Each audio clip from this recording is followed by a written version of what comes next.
Hi, everyone, and welcome to another episode of the mini podcast, Monday Motivation, brought to you by Dominate Your Day.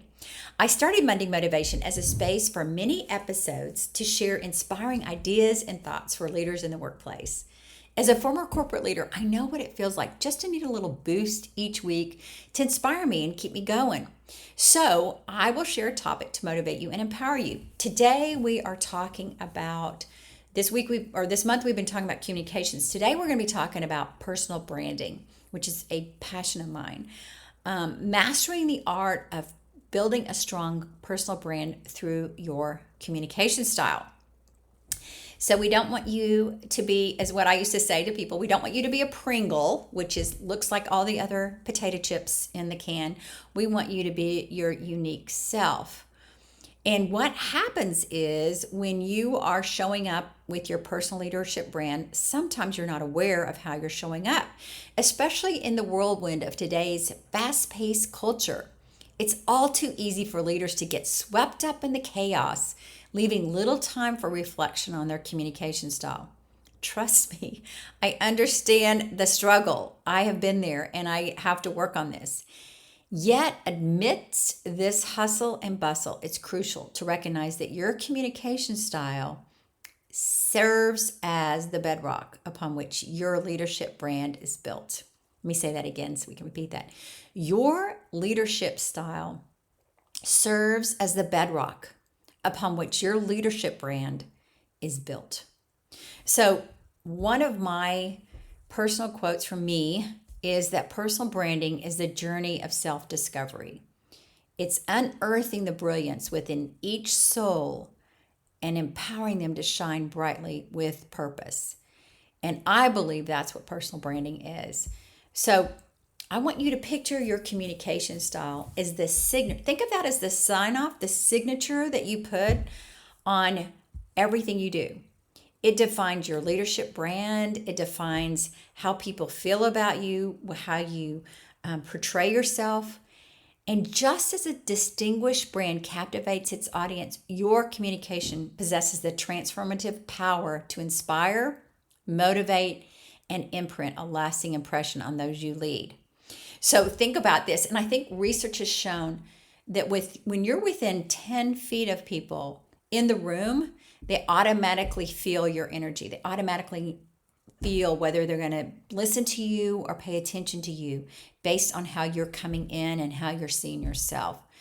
And I want you to think about one of my former clients, Jennifer.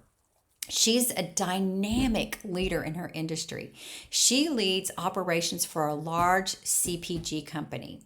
And I witnessed Jennifer honing her communication skills and aligning them with her leadership values while managing change. She had a lot of change happen in her department over the last 5 years, and I've watched her manage that. She started focusing on her unique strengths she had in her Clifton strengths, she has connectedness, she had relator, she has positivity, she also had responsibility. But what happened was she was able to think about her strengths and then think about her core values.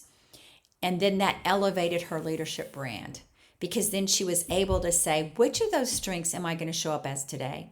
How am I going to help my team? And what are my core values that I'm going to use? So through clear, authentic, and inspirational communication, she fostered a culture of transparency, collaboration, and through change, not only was she able to help her team, but was also able to connect easily with her peers.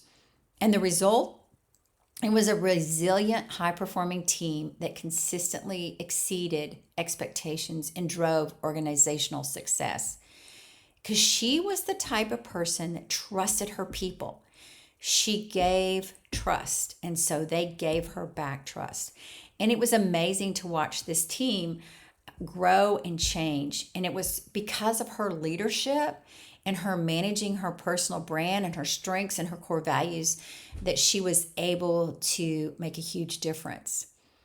So I love this leadership quote from William Arruda. He says, personal branding is not about you. It's about putting your stamp on the value you deliver to others. One of my favorite things to have I always tell new leaders, new employees when they came into the culture is think about their brand when they walk in the room. How are they in the meeting? Are they leading the meeting? Or are they participating? What is the value they're going to leave in that meeting? If you have that forefront, anytime you go into a meeting, you're always going to deliver a great brand. And so I love that quote. And I'm going to say it again. Personal branding is not about you. It's about putting your stamp on the value you deliver to others. So here's some action items for you this week. I want you to define your leadership core values. And the way you can do this is take time to reflect on, if you haven't taken your Clifton Strengths, I would do that. Or if you have another assessment you've done that talks about your top strengths, I would do that. And then look at what your core values are. They always match up. There's one that always matches up a core value with a strength. And then how do those strengths and values inform your communication style? And then align your messaging with your values to cultivate authenticity and consistency in your leadership brand. Number 2, I want you to listen with intent.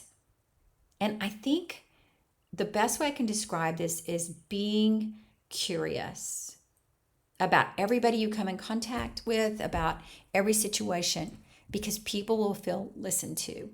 And when you're being observant and curious, you can't not help but engage with others and help them feel heard and listened to.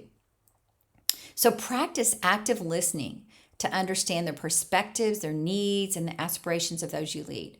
And create opportunities for open dialogue, feedback, and collaboration so that you can foster that trust. The last thing I want you to think, or number 3 I want you to think about, is craft your narrative. Develop and think about this. When I say draft your narrative, this is who you are as a leader. So how do you want to show up in the room, and how are you showing up? And then how can you consistently show up in all the different channels where you reinforce your leadership brand, inspire others to rally behind your vision? If you're not showing up consistently across all the channels, whether it be a Zoom call, in live meeting, something you've done on social, how are you showing up? Is it consistent? Can they trust you? And then 4, seek feedback. This is the biggie. So many times we're so busy engaging and executing that we're not asking for honest feedback from our colleagues, from our team members, and really just ask them, what do you think of my communication style? Is there anything I could do differently? Is there anything you like? What don't you like? Use their insights to identify areas for growth and refinement. And then commit to continuous improvement on your communication practices. And then number 5, lead by example. Be intentional about modeling the communication behaviors you wish to see in others. Demonstrate transparency. That's a biggie for me. Empathy and authenticity in your interactions. You're setting the standard for your team to follow. And just as I shared with you about amazing story here with Jennifer, I want you to think about what you can be doing with your group, whether you're a leader or you're a participant in a group, a team player. And as we navigate the complexities of leadership, let's remember that our communication has the power to shape perceptions, inspire action, and leave a lasting legacy. By focusing on building a strong leadership brand through effective communication, we pave the way for enduring success and impact. So if you need a guide or you need some help with inspiration, don't hesitate to arrange a 15-minute discovery call with us. And you can do that by going to danawilliamsco.com, and we can help you reignite your leadership style and your leadership brand. So just before we finish, most listeners don't yet follow the podcast. Every additional follower we get helps us to raise the profile of the podcast and bring us more episodes. So if you can do one thing for us, then please hit the follow button and get updated whenever we put new content live. If you can do a second thing, we'd love for you to share this with a friend. Thanks for listening, and tune in next time, and we will see you next month in June.